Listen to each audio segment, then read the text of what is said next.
continuous and more than normal rains in late January and early February of 2014 ravaged the Mbire District, resulting in damaging flooding, particularly in the low-lying areas. At an altitude of between 400 to 600 meters above sea level, flooding in Mbire is also caused by three major rivers, which are the Hunyani River, the Angwa River, and the Monozi Rivers, which cut across Mbire's fairly flat terrain. Throwbacks also occur in smaller streams that feed into the major rivers, resulting in riverine flooding in surrounding areas.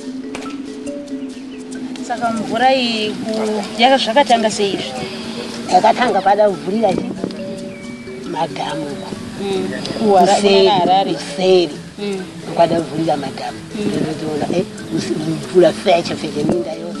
Makatanga kuona mvura ichiwanda rini nguva yemakuseni here masikati manheru kumanheru ndona kumanheru mvura yazara kuyanditizi kumunda kutokidatiza kumunda kuenda yenge yazara zvokuti payakazara ikasvika chaipa mungati mvura yakazara ikasvika apa kana kuti ikasvika nechepapa aiwa yafika apa ndopida ti peta tiende kumba tingondoyerera tichienda chibawo chasara mvura iyi yakatanga ine yakwaikaita shuwa yaita apo tozoona manje pakaripo titinozuro ipaikaita ikatanga manje kuvaira zvitunga ikatanga manje uya mvura iri kuzara achazoona ati yauma munda kubva mumunda nokudhaimani patinemwira patineteka mvura atitaiteka mvura dimvura isvika padhaimani svika mvura nokubva yawera. With support from the Mbire District Civil Protection Unit, ActionAid Zimbabwe and its partner Lower Gurube Development Association, known as LGDA, carried out rapid needs assessments from the 26th to the 27th of February in 2014 to ascertain the extent of the damage and to ascertain the community needs. At least 1,499 households with a total population of 6,895 people were affected. Although very few permanent homes were damaged, temporary settlements and crop fields near rivers were swept away. A total of 6 flood-related deaths were recorded, whilst 1,041.2 hectares of cereals and 1,509 hectares of cotton were destroyed.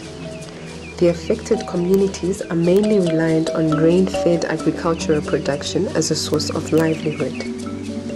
The identified needs included provision of farming inputs to enable farmers to replant short-season maize varieties, provision of veterinary kits, dosing and dipping chemicals for the treatment and containment of various livestock diseases that had been exacerbated by the floods, such as foot rot, food assistance for severely affected households, and mosquito nets, since Mbire District is a designated malaria zone.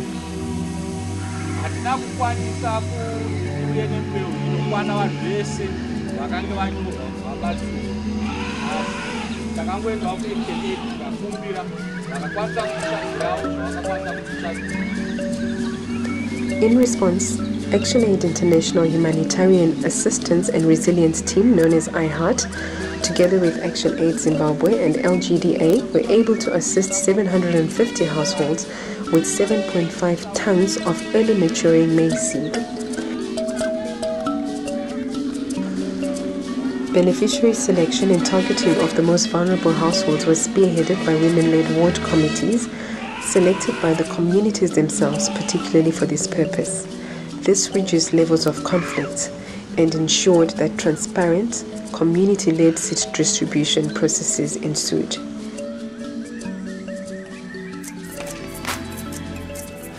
The district suffers from poor infrastructural development, and ActionAid and LGDA face challenges in accessing the affected wards due to the poor road networks, as their vehicles often got stuck in mud pools.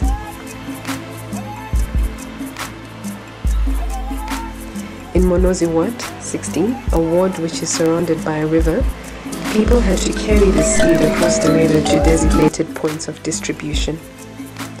Each benefiting household was given 10 kilograms of early maturing seed, which if planted now in March is expected to ripen within 2 months.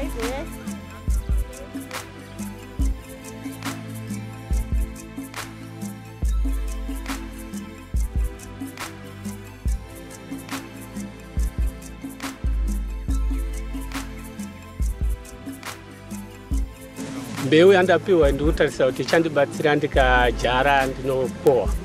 Zvinhu zvamagara muchingoita here kana kuti makutanga kuzviita izvezvi zvekudyara muri kowa? Hongu tine imwe nguva yatinombosangana nazo tichizotsvagawo mbeu dzichiita tichirarama nazvo. Ivhendi yakaitika otherwise inoitika after 15 kana 20 years. Because tichirarama isu ndamakore anosvika kuma 41 yekurarama ndaberekwa. Ivhendi inofunga ndekechipiri muupenyu hwangu kuiona. Zvichiitika kuti vanhu vanorima kutakurwa nemvura. Asi zvakadaro tinorombo rakanaka kuti takaona zvinhu zvakaita sembeu takadyara nenguva. Tinogona kukohwa mbeu dzedu. Vanhu vorarama zvakare kana kutokohwa kudarika zvezvi. Asi dambudziko ratinozongoita ndekuti tinozodyirwawo zvakare nomvura. Pakugaridza kwatinoita chibage chenguva yekutonhora inoyi. Asi apa tindikufara kuti tabatsirwa neActionAid vakabatana neOGD vachitipa mbeu. Totarisira kuti nzara yedu ichazenge iripo bati yakadzikira. Speaking to Mugovera Mashanga of Motove village in Ward 16 revealed that the floods had left him with no food and only despair written all over his face. His despair, however, soon turned to relief after ActionAid came through with chemicals and kits. Mugovera received 10 kilograms of maize seed.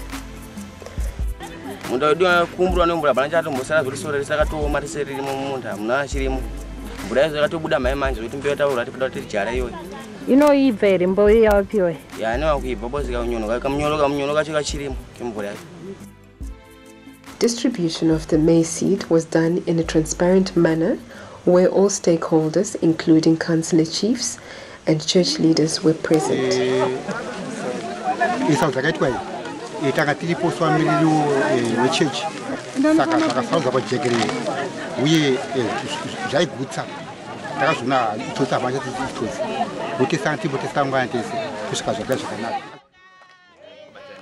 One of the councillors from the ward, Mr. Louis Nyamshamba, thanked ActionAid and LGDA for providing the seed and said, open quotes, "You have enabled us by giving us the actual fishing rod itself and not just the food handouts," close quote.